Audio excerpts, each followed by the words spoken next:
Hello everyone, welcome to my channel. I am Neha Narang. तो आइए आज की क्लास स्टार्ट करते हैं। आज हम NTA UGC NET music vocal का सिलेबस करने जा रहे हैं। इसकी यूनिट 7 कर रहे हैं, लेक्चर 4 है ये। इससे पहले के जो 3 लेक्चर हैं वो मैं करवा चुकी हूँ, जो कि आप प्लेलिस्ट में जा कर के देख सकते हैं। तो आज जो हम सरगम गीत, लक्षण गीत, रागमाला, ठुमरी, इन सभी परिभाषाओं की डिटेल से बात करेंगे। डिटेल से इनको जानेंगे कि इनकी परिभाषा जो है क्या है। तो लेक्चर स्टार्ट करने से पहले मैं आप सबसे रिक्वेस्ट करूंगी कि अगर आपने मेरे चैनल को सब्सक्राइब नहीं किया है तो चैनल को जरूर सब्सक्राइब करें। तो आइए स्टार्ट करते हैं। सबसे पहली परिभाषा है सरगम गीत की। तो इसमें क्या होता है, आपके सिर्फ स्वर होते हैं, कोई भी शब्द नहीं होते, स्वरों को ही गाया जाता है। और सरगम गीत जो है आपके रागों में गाए जाते हैं और राग में सबसे पहले जो है सरगम गीत को ही गाया जाता है, ताकि विद्यार्थियों को जो है स्वरों की जो पहचान है वो अच्छे से हो जाए। तो आइए डेफिनेशन पढ़ते हैं। तालबद्ध यानी कि ताल में बंधी हुई, वैरागबद्ध यानी कि राग में बंधी हुई, ऐसी स्वर रचना विशेष को जो हम सरगम गीत कहते हैं। सरगम गीत जो है भिन्न भिन्न तालों व रागों में निबद्ध होते हैं। निबद्ध का मतलब बंधे हुए होते हैं। सरगम गीत अलग अलग तालों में, अलग अलग रागों में जो है निबद्ध होते हैं। इसमें किसी प्रकार की कोई कविता नहीं होती, केवल स्वर ही होते हैं। इसके अध्ययन से विद्यार्थियों को स्वर तथा राग के ज्ञान में जो है बहुत सहायता मिलती है। सरगम गीत को हम स्वर मालिका के नाम से भी जानते हैं और सुरावर्त के नाम से भी जानते हैं। तो सरगम गीत का दूसरा नाम क्या है, स्वर मालिका या फिर सुरावर्त। तो इस बात को ध्यान रखें, मोस्ट इम्पोर्टेंट है कि ऐसा क्वेश्चन आपके सामने आ सकता है। नेक्स्ट डेफिनेशन पढ़ेंगे हम लक्षण गीत की। जिस गीत में राग के मुख्य लक्षण जैसे स्वर, जाति, समय, वादी, संवादी, वर्ज्य स्वर आदि का वर्णन हो, लक्षण गीत कहलाता है। तो लक्षण गीत वो होता है जिसमें आपके रागों से संबंधित जैसे स्वर हो गए, रागों के जाति, समय, ये सब जो है उस गीत में उसका वर्णन रहता है और ये लक्षण गीत कहलाता है। इसका उद्देश्य प्रारंभिक विद्यार्थियों को राग का पूरा परिचय गीत के माध्यम से जो है याद कराना होता है। जैसे कि हमारा परिचय होता है राग का, तो उसको लक्षण गीत में जो है गाने के माध्यम से उसको जो है याद कराया जाता है। तो लक्षण गीत के जो है 2 भाग होते हैं, स्थाई और अंतरा। हमने जैसे कि जाना कि जब हम ख्याल गाते हैं तो सबसे पहले हम क्या गाते हैं, सरगम गीत को।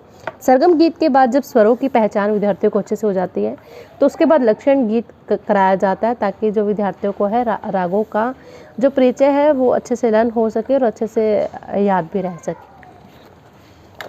आइए नेक्स्ट देखते हैं रागमाला। रागमाला में क्या होता है, हम जैसे कि गा रहे होते हैं, राग गा रहे होते हैं, तो हम एकदम से ही दूसरे राग में चले जाते हैं और बहुत मुश्किल काम होता है जब हम एक राग गा रहे हों और उस राग की सुंदरता भी बनी रहे और दूसरा राग जो हम चेंज करने जा रहे हैं वो भी इस तरीके से गाएं कि पहले वाले राग की भी सुंदरता जो है नष्ट नहीं होनी चाहिए और जो अगला राग गाने जा रहे हैं उसकी सुंदरता भी नष्ट ना हो।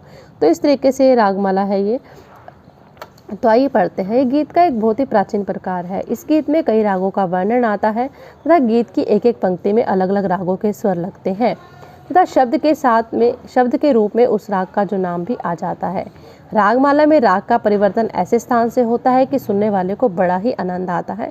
श्रोतागण भी थोड़े से वो उनको भी होता है कि कैसे दूसरे राग में प्रवेश करेंगे, उसके जानने के बड़े इच्छुक से रहते हैं। जब श्रोतागण सुन रहे होते हैं उस राग को, तो एक जब ऐसा मोड़ आता है जब हम एक राग से दूसरे राग में जाते हैं तो उसका मज़ा ही कुछ और होता है। तो रागमाला में स्वरों की प्रस्तुति का तरीका इस प्रकार होता है कि जैसे जैसे गीत में राग का नाम आता जाता है, गीत के स्वर उस राग के अनुसार जो है बदलते जाते हैं।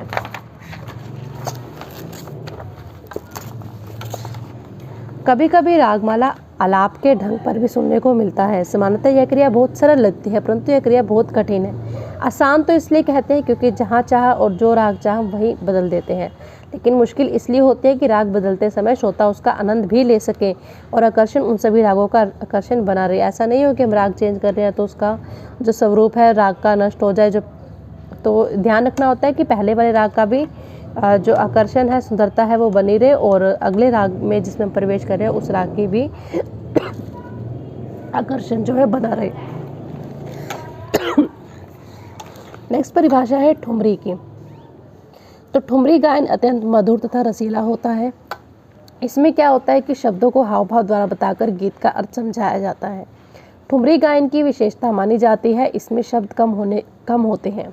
जिन रागों में टप्पा गाया जाता है प्राय उनमें ही ठुमरी गाई जाती है, जैसे खमास, देश, तिलक, कामोद, पीलो, काफी आदि। ठुमरी जो है अधिकतर पंजाबी त्रिताल, दीपचंदी, जत्ताल आदि तालों में गाई जाती है। विद्वानों का ऐसा अनुमान है कि लगभग 1 शताब्दी पहले इसका आविष्कार जो है लखनऊ के अंतिम नवाब वाजिद अली शाह अख्तरपिया ने किया था। तो इस बात का ध्यान रखें कि ठुमरी का आविष्कार किसने किया था, नवाब वाजिद अली शाह या फिर इनका जो उपनाम है अख्तरपिया, दोनों में से आप कोई भी याद रख सकते हैं। तो इनका जो आविष्कार किया था अख्तरपिया ने किया था ठुमरी का। बनारस, लखनऊ और पंजाब की ठुमरियाँ विशेष रूप से प्रसिद्ध है। पंजाबी ठुमरी में भी टप्पा अंग जो है देखने को मिलता है। Thank you. आपको मेरा वीडियो कैसा लगा कमेंट करके ज़रूर बताइएगा। अगर आपकी कोई क्वेरी है तो वो भी कमेंट बॉक्स में ज़रूर लिखेगा। इसके अलावा यूनिट 1 भी मैं NT-UGC नेट की करवा चुकी हूँ, जो कि आप प्ले लिस्ट में जा कर के देख सकते हैं। इसके अलावा अगर आपकी किसी भी टॉपिक पर कोई क्वेरी है तो कमेंट बॉक्स में ज़रूर लिखिएगा। Thank you. वीडियो को लाइक शेयर ज़रूर कीजिएगा।